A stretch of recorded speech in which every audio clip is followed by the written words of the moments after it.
Welcome back to Invested.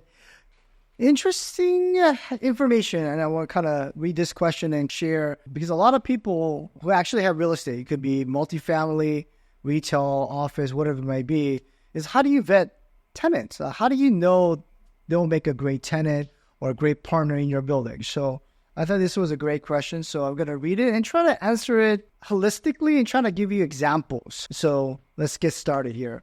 I'm a new landlord. How do you screen potential commercial tenants? Any businesses that are just a bad idea? I'm about 6 months into helping my dad with his rental properties. He's starting to have some health issue and is not able to keep track of everything like he used to. We are trying to fix up one of his properties and get more tenants. It is decent property, 18 commercial units, about 1,000 square feet each. That is on a busy highway, but is only about half occupied. We have a mix of good, pays on time, takes care of the property, and bad tenants that are trying to attract more desirable ones. My dad is of the opinion we should take anyone, but we have been burned in the past with arcades and churches. So 2 recent applicants are a consignment shop and a smoke vape shop. How do I go about vetting them? I'm in Florida, if that matters. It is a bad move in general to have a vape shop, as it may take property less desirable to more conventional businesses. Thanks. Hey, I really appreciate that question. And look, I mean, I get it from an investor. Your dad has been doing this for a while. It could be an old school, but the philosophy is still the same. It's every day if you have vacancy, you're losing money. Not only are you losing your base rent, but there's something called the leakage. Because if you have 50% occupy, there's a certain fixed cost. Your landscaping doesn't go down by 50% because you have only 50% of the tenant. Your water bill, your utility might have some variable component, but there's still a fixed cost to a certain benchmark.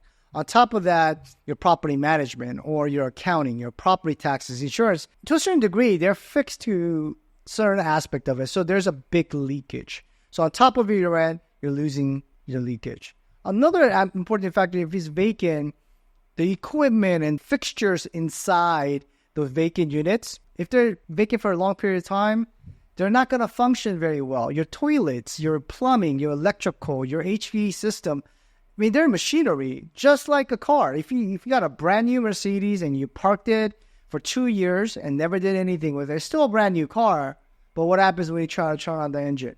It's not going to turn on. Number one, your battery's out.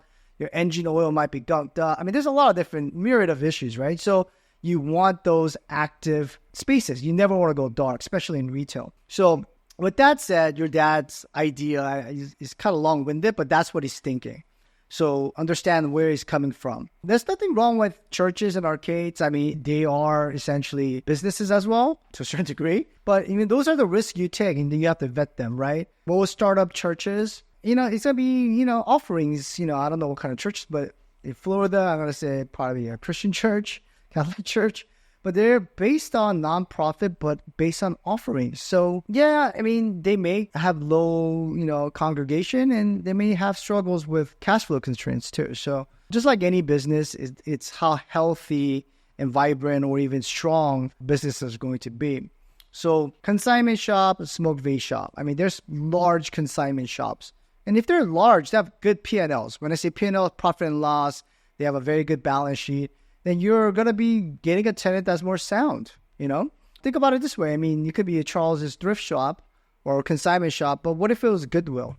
Goodwill has phenomenal credit, so of course you want Goodwill in there. So it's not a specific industry. It's going to be the strength and the credit of the tenant. So let me kind of walk you through how I would think about approaching a tenant, regardless of which tenant it is. Number one, if they have interest in your property and you go into something called the LOI stage, letter of intent, or you're negotiating things. Once you have like letter of intent, which outlines not all the business terms, not a binding contract, but outlines the general business terms, such as how much square foot, how much rent per square foot, how much TI dollars, concessions, how long, those are going to be in the letter of intent.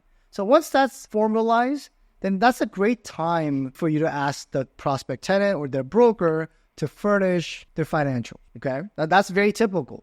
And if they say no, then it's something's wrong, right? They should be able to furnish bank statements, and if they've been operating that business for some time somewhere else or a certain capacity should have financial statements for you to review. Good rule of thumb is when they operate in their capital account or their bank statements, do they have enough money to float that business for the next 6 to 7 months? If their if their rent is $5,000 a month and they have $10,000 in the bank account, it doesn't give you a lot of assurance that they could be viable. Although they could kill it, right? And they could just knock it out of the park, but you're taking too much risk because you're taking on the commission, some maybe improvements, all those good things. So there's money, genuine money coming out of the landlord's pocket. So you have to really think about that.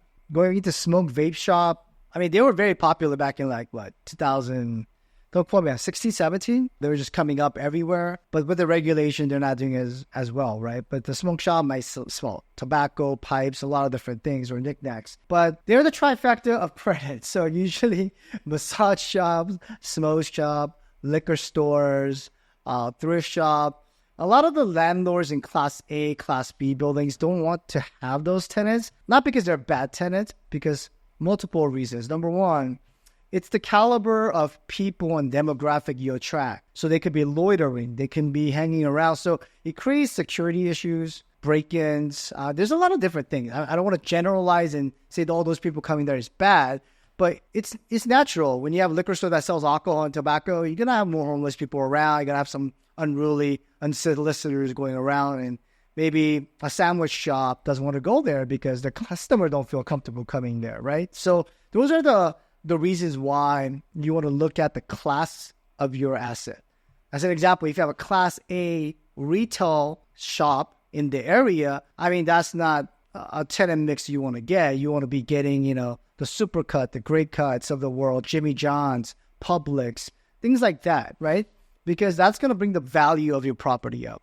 Second thing is smoke shop, vape shop, same thing. Financial. You have to look at all their financials to make sure they're a viable business. It's not someone that's doing it as a hobby. I make my own vape and it's cool, so I'm going to open it up and try to sling it, right? Those are a lot of risks you take, just like any business too. So I said, think about the long term. So since, it's been vacant for a long period of time, think about what ideal tenants you would like to have. We call that curating the tenant mixes, right? So to get the best value for the property. So if you're missing as a nail shop, right? Maybe that brings in a lot of foot traffic, right? Think about a nail shop, right? Why I see that is because there's great operators out there, but the barrier of entry is very minimal. So they don't have a lot of heavy capital improvements requirement. There's no specialized equipments in there.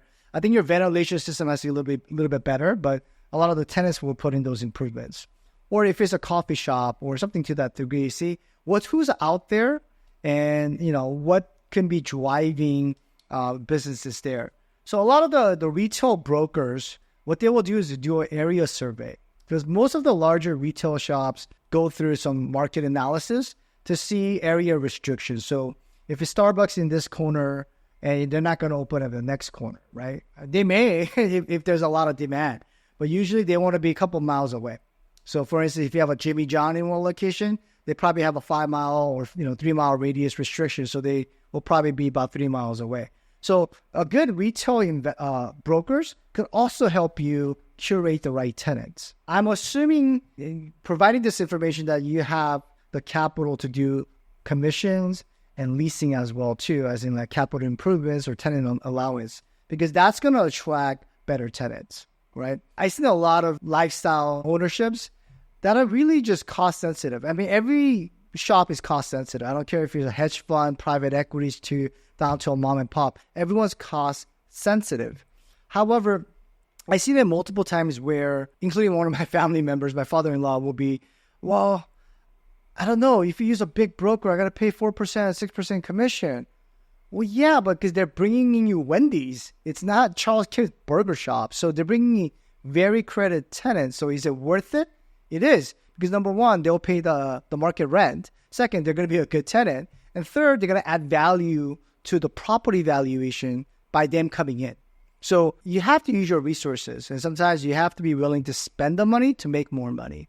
Now, there's certain situations where you don't have the capital, but you're in a great location and your asset's great. You can give them a favorable lease rate. As an example, if your market is $20 square foot triple net, but Wendy's or Carl's Jr. or whoever wants to come in, and they want you to put in $200,000 of improvements. Hey, you want to do it, but you don't have the capital? You can say, hey, look, our rent is $20. We'll give it to you for $15 with 3% escalation if you do all your improvements yourself. So you can do it that way too to get better tenants, as long as your asset's in great shape and great location. So that's a long window of saying is check the financials, figure out which tenant mixes complement each other, right? Because if you have a donut shop like a Dunkin' Donut, you don't want to bring in Starbucks because they sell the same thing and they're going to cannibalize each other. So what businesses complement each other? That's going to be number one. And once you do that, look at which groups are out there looking for spaces. If you don't, reach out to a broker. Broker only gets paid when they get the deal done at your property, right? So it might be a good resources for you if you don't have enough talent or you don't have vertically integrated companies to do all that stuff. So try to use all the resources and have the brokers do a lot of the legwork for you because they're willing to do that because that's how they make their money as well. So hopefully that was helpful. If there's any other, comments, please feel free to add it and we'll try to answer it for you in the best way we can. If you found this content helpful, please like, subscribe, add comments, and share. Thank you very much.